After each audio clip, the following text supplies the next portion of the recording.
Nifty 50 2026 में अभी तक 11% डाउन है और पिछले एक साल में पता है कितने रिटर्न्स दिए हैं? सिर्फ 0.19%। ग्लोबल टेंशन, ऑयल प्राइसेस का प्रेशर और अनसर्टेनिटी ने सेंटिमेंट को और वीक कर दिया है, लेकिन कुछ स्टॉक्स फिर भी अपनी अलग स्ट्रेंथ दिखा रहे हैं। तो आज हम एनालाइज करेंगे 3 ऐसे स्ट्रॉन्ग कंपनीज को जो वीक मार्केट सेंटिमेंट के बावजूद स्ट्रॉन्ग मोमेंटम दिखा रही हैं। इनके 2026 में अभी तक रिटर्न्स और पिछले एक साल के रिटर्न्स आप इस टेबल में देख सकते हैं। वैसे अगर आप कमोडिटीज ट्रेडिंग को डिटेल में समझना चाहते हैं तो हमारा चैनल कमोडिटीज विद ग्रो जरूर चेक कीजिएगा, लिंक आपको डिस्क्रिप्शन में मिल जाएगा। अब सीधे अपने वीडियो पे आते हैं। हमारी पहली कंपनी है टोरेंट फार्मास्यूटिकल्स। इंडिया की 7th लार्जेस्ट फार्मा कंपनी है ये। टोरेंट का स्टॉक परफॉर्मेंस काफी इंटरेस्टिंग रहा है। 2015 से 19 तक ये लार्जली रेंज बाउंड रहा और फिर फरवरी 20 में एक क्लियर मल्टी ईयर ब्रेकआउट दिया। चार्ट पर क्लियरली दिखता है कि ब्रेकआउट के बाद वॉल्यूम्स भी स्पाइक हुए, मतलब फ्रेश पार्टिसिपेशन आया।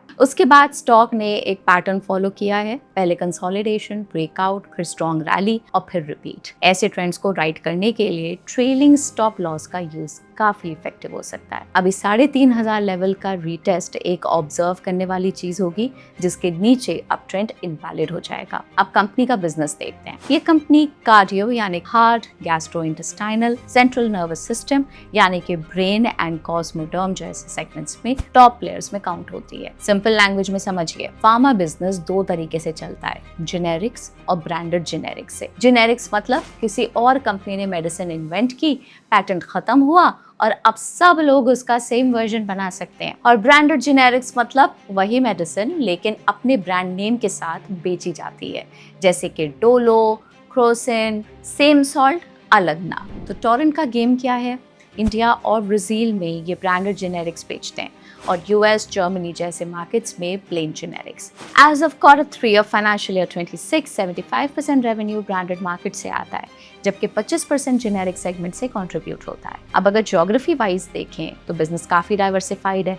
इंडिया से 55%, ब्राज़ील से 10%, जर्मनी 10%, यूएस 10% और बाकी वर्ल्ड से 15%। अब एक बड़ा मूव जो रिसेंटली हुआ है वो है JB केमिकल्स एक्विजिशन। इस एक्विजिशन से कंपनी की CDMO बिजनेस में प्रेजेंस स्ट्रॉन्ग होगी। टोरेंट ने जनवरी 26 में 46.39% स्टेक अक्वायर करके कंट्रोल ले लिया है और टोटल 48% के आसपास पहुंच गया है। मैनेजमेंट का प्लान है सिंपल, पहले कंट्रोल, फिर मर्जर और फिर सिनर्जीज। R&D को भी इग्नोर नहीं कर सकते। कंपनी का R&D स्पेंड रेवेन्यू का लगभग 5% है, लेकिन ये रेशियो हर साल धीरे धीरे कम हो रहा है। अब कंपनी के फाइनेंशियल्स का ट्रेंड एनालाइज करते हैं। सेल्स फाइनेंशियल ईयर 14 के 4,000 करोड़ से बढ़कर फाइनेंशियल ईयर 25 में 11,500 करोड़ से ज्यादा हो गई, यानी कि लगभग 3x की ग्रोथ। मार्जिन्स और भी इंटरेस्टिंग रहे, पहले 22 से 24% रेंज में थे और अब 32 से 33% तक इम्प्रूव हो चुके हैं। हाँ, फाइनेंशियल ईयर 16 में एक शार्प स्पाइक आया था जहां मार्जिन्स 41% तक पहुंच गए, मेनली यूएस मार्केट में नए प्रोडक्ट लॉन्च और लो कंपटीशन के चलते एक्सेप्शनल गेन्स की वजह से। नेट प्रॉफिट भी फाइनेंशियल ईयर 14 के 664 CR से फाइनेंशियल ईयर 25 में 1,911 CR हो गया, लगभग 2.8x। कैश पोजीशन भी स्ट्रॉन्ग रही। पिछले 10 सालों में कंपनी ने consistently positive cash flow generate किया है। अब क्वार्टरली रिजल्ट्स को एनालाइज करते हैं। Q3 में कंपनी की सेल्स 18% बढ़कर 3,303 CR हो गई हैं।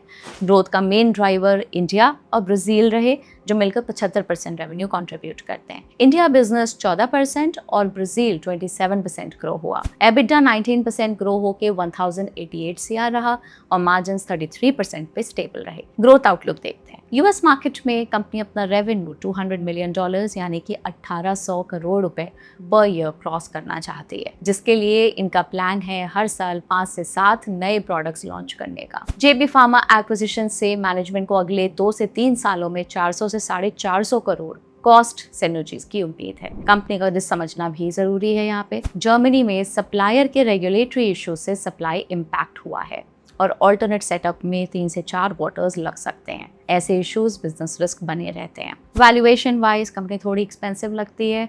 अभी PE 62 है और PEG रेशियो 3 के आसपास है, जो बेटर जस्टिफाइड नहीं लगता विद ग्रोथ। हमारी दूसरी कंपनी है एक्यूटास केमिकल्स। एक्यूटास ने सितंबर 24 में 3 साल के कंसोलिडेशन के बाद ब्रेकआउट दिया। उसके बाद same pattern, consolidation, breakout, rally repeat होता रहा। इन्वेस्टर्स ऐसे ट्रेंड को राइड करने के लिए हर ब्रेकआउट पर स्टॉप लॉस ट्रेल कर सकते हैं, लेकिन ध्यान रहे हर ब्रेकआउट के साथ प्राइस मूवमेंट स्टीप हो रही है। नीचे के की लेवल्स अब सपोर्ट की तरह काम कर रहे हैं, लेकिन अगर ये टूट गए तो ट्रेंड इनवैलिड हो सकता है। इसलिए अपसाइड के साथ डाउनसाइड रिस्क पर भी इक्वल फोकस जरूरी है। अब बिजनेस मॉडल को समझते हैं। एक्विटास फार्मा इंडस्ट्री में एक बिहाइंड द सीन्स बिजनेस है। फाइनल मेडिसिन बनने से पहले बेसिक केमिकल बॉन्डिंग ब्लॉक्स बनते हैं, जिन्हें KSMs यानी कि की स्टार्टिंग मटेरियल्स और इंटरमीडिएट्स कहते हैं। इनसे आखिर में API यानी कि एक्टिव फार्मास्यूटिकल इंग्रेडिएंट बनता है, जो मेडिसिन का मेन एक्टिव पार्ट होता है। सिंपल वर्ड्स में समझें तो फ्लो कुछ ऐसा होता है। केमिकल सप्लायर्स से रॉ मटेरियल आता है, एक्विटास उसे हाई प्योरिटी इंटरमीडिएट्स में कन्वर्ट करती है। फार्मा कंपनीज उन इंटरमीडिएट से APIs बनाती हैं और फिर APIs मेडिसिन में यूज होते हैं। ये कंपनी का फार्मा इंटरमीडिएट सेगमेंट था, जो उसका कोर बिजनेस है। इसके अलावा कंपनी स्पेशलिटी केमिकल सेगमेंट में भी एक्टिव है। रेवेन्यू मिक्स देखें तो फार्मा इंटरमीडिएट्स 85% और स्पेशलिटी केमिकल्स 15% कंट्रीब्यूट करते हैं। अब ये कंपनी हाई ग्रोथ सेक्टर्स जैसे कि सेमीकंडक्टर और केमिकल्स और बैटरी केमिकल्स में भी एंट्री कर चुकी है। ये एक ट्रूली ग्लोबल कंपनी है, जिनकी टोटल सेल्स का 74% हिस्सा दुनिया के 55 से ज्यादा देशों में एक्सपोर्ट होता है। पिछले 5 सालों में सेल्स CAGR 33% और प्रॉफिट CAGR 41% रहा है। अब क्वार्टरली रिजल्ट्स को एनालाइज करते हैं। Q3 में सेल्स 43% बढ़कर 393 CR रही, जिसका मेन ड्राइवर CDMO और कोर फार्मा इंटरमीडिएट्स में 47% ग्रोथ थी। EBITDA 119% बढ़कर 151 CR रहा और मार्जिन्स 25 से 38% तक इंप्रूव हुए। इस इंप्रूवमेंट का की रीजन था सोलर पावर प्लांट, जिसे एनर्जी बूस्ट घटी और ओवरऑल एक्सपेंसेस कम हुए। कंपनी का पिछले 5 सालों का cumulative cash flow from operations 325 CR रहा है और सेम पीरियड में नेट प्रॉफिट 418 CR रहा। इस बेसिस पर CFO to net profit ratio लगभग 78% आता है। चलिए अब ग्रोथ आउटलुक को देखते हैं। कंपनी की गाइडेंस है कि आने वाले 3 सालों तक यानी कि फाइनेंशियल ईयर 29 तक उनका रेवेन्यू कंसिस्टेंटली 25% से ज्यादा के रेट से ग्रो करेगा और इस साल फाइनेंशियल ईयर 26 के लिए उन्होंने अपनी ग्रोथ गाइडेंस बढ़ाकर 30% कर दी है। बड़ा गाइडेंस जरूर है, लेकिन एक इन्वेस्टर को क्वार्टर ऑन क्वार्टर एनालाइज करके मॉनिटर करना जरूर चाहिए। चलिए अब कंपनी की इन ग्रोथ गाइडेंस के नंबर्स पर पे वैल्यूएशन को एनालाइज करते हैं। फाइनेंशियल ईयर 25 में कंपनी की सेल्स 1007 करोड़ थी। मैनेजमेंट गाइडेंस के हिसाब से फाइनेंशियल ईयर 26 में 30% ग्रोथ एक्सपेक्टेड है, जो रेवेन्यू को 1300 करोड़ तक ले जाती है। अगर अगले 3 साल तक 25% CAGR मेंटेन होता है तो फाइनेंशियल ईयर 29 तक रेवेन्यू 2500 से 2600 करोड़ हो सकता है, यानी कि फाइनेंशियल ईयर 25 से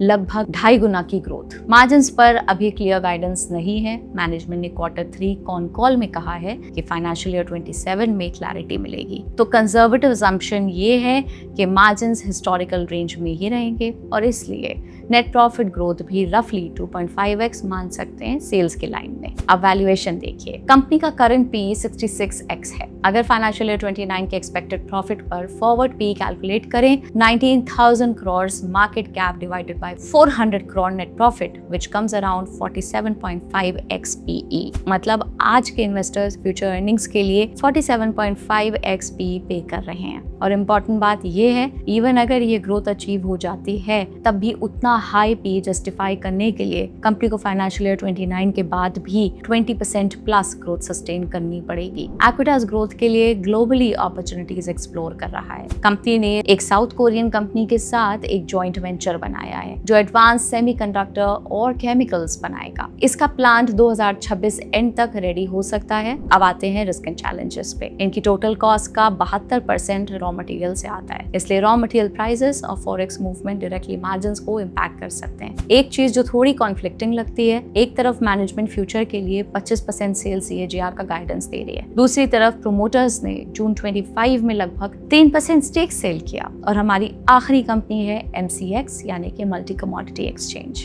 2024 से ही स्टॉक एक अप ट्रेंड में है। पहले प्राइस एक रेंज में कंसोलिडेट करता है, फिर ब्रेकआउट और उसके बाद स्ट्रॉन्ग रैली। अभी स्टॉक अपनी नई रेंज के अपर एंड पे ट्रेड कर रहा है। यहाँ देखना ये होगा कि ये अप ट्रेंड कंटिन्यू होता है या नहीं। 2068 के नीचे ये ट्रेंड इनवैलिड हो जाएगा, इसलिए ट्रेलिंग स्टॉप लॉस का यूज करना जरूरी है। अब MCX का बिजनेस सिंपल लैंग्वेज में समझते हैं। ये इंडिया का लीडिंग कमोडिटी एक्सचेंज है और ग्लोबली भी कमोडिटी ऑप्शंस ट्रेडिंग करने के लिए टॉप प्लेयर्स में आता है। ये एक तरह का नियर मोनोपोली है। अब कंपनी पैसे कैसे बनाती है? Let's take an example. सोचिए एक ज्वेलर को नेक्स्ट मंथ गोल्ड खरीदना है, पर उसे डर है कि प्राइसेस बढ़ जाएंगे। वो MCX पे आके फ्यूचर्स कॉन्ट्रैक्ट बाय करता है। अब जब भी ट्रेड एग्जीक्यूट होता है, MCX हर ट्रांजैक्शन पे फी चार्ज करता है। वही मेन अर्निंग इंजन है। लगभग 95% रेवेन्यू ट्रेडिंग फीस से ही आता है और उसमें भी अराउंड 80% सिर्फ गोल्ड और सिल्वर से जनरेट होता है। MCX ने लास्ट 5 सालों में काफी स्ट्रॉन्ग ग्रोथ दिखाई है, जहां सेल्स 23% और प्रॉफिट्स 25% CAGR से बढ़े, लेकिन बीच में मार्जिन्स पर प्रेशर आया था, स्पेशली 2023 और 24 के आसपास। रीजन सिंपल था,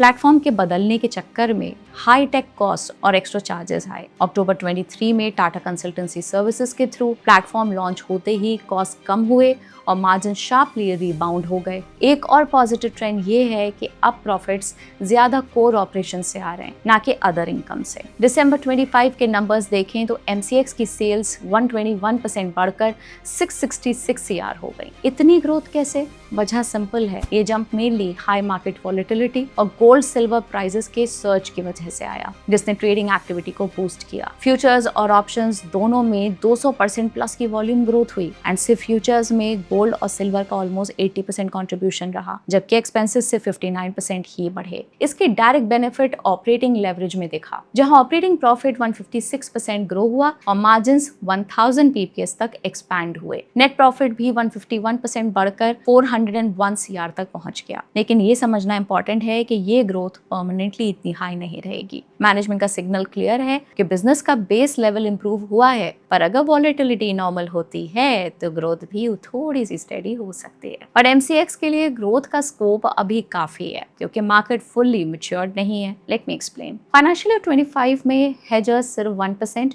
FPIs 2% और डोमेस्टिक इंस्टीट्यूशंस नेग्लिजिबल थे। FPIs का टर्नओवर फाइनेंशियल ईयर 24 के 1925 CR से बढ़कर 25 में 11,569 CR हो गया। इंफ्रास्ट्रक्चर साइड पर भी टारगेट है। आज टर्नओवर 7.5 लाख करोड़ का है, पर platform already 3 to 4x capacity handle कर सकता है और लॉन्ग टर्म में इसे 10x यानी कि 75 लाख CR पर डे तक स्केल का टारगेट है। अब सवाल ये है कि MCX कितना रियल कैश जनरेट कर रही है। कंपनी डेट फ्री है, लेकिन मेंबर्स के ट्रेडिंग मार्जिन्स और एडवांसेस बैलेंस शीट पर आते हैं, जो 50% लायबिलिटीज बनाते हैं। इसी वजह से वर्किंग कैपिटल का इम्पैक्ट काफी हाई होता है और कैश फ्लो फ्रॉम ऑपरेशंस कभी इन्फ्लेटेड लग सकता है। CFO to net profit ratio 1 से ऊपर है, जो पॉजिटिव है, पर यहाँ वर्किंग कैपिटल मूवमेंट्स को क्लोजली ट्रैक करना जरूरी है। सिंपल मतलब कैश आ रहा है बट वर्किंग कैपिटल का इम्पैक्ट बड़ा है, इसलिए रियल कैश क्वालिटी समझने के लिए उस पर नजर रखना जरूरी है। लेकिन MCX के साथ कुछ क्लियर रिस्क भी आते हैं। सबसे बड़ा रिस्क है कॉन्सेंट्रेशन। Q3 में सिर्फ बुलियन सेगमेंट ही टोटल ट्रेडिंग का 69% था और गोल्ड सिल्वर मिला के फ्यूचर्स टर्नओवर का 78% कंट्रीब्यूट कर रहे थे। मतलब अगर बुलियन ट्रेडिंग थोड़ी भी कूल हो जाती है तो ओवरऑल वॉल्यूम्स पे डायरेक्ट इम्पैक्ट आता है।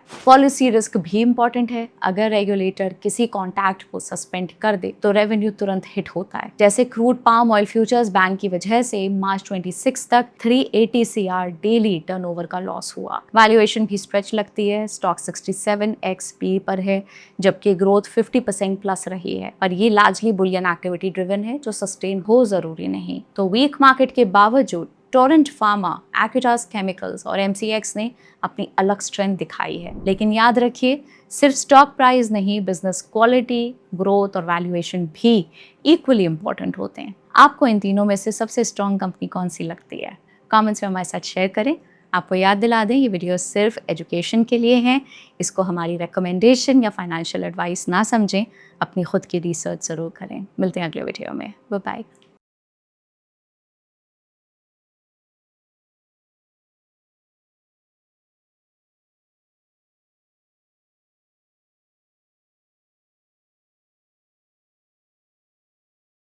Investment in securities market are subject to market risks. Read all the related documents carefully before investing. Please read the risk disclosure documents carefully before investing in equity shares, derivatives, mutual fund, and or other instruments traded on the stock exchanges.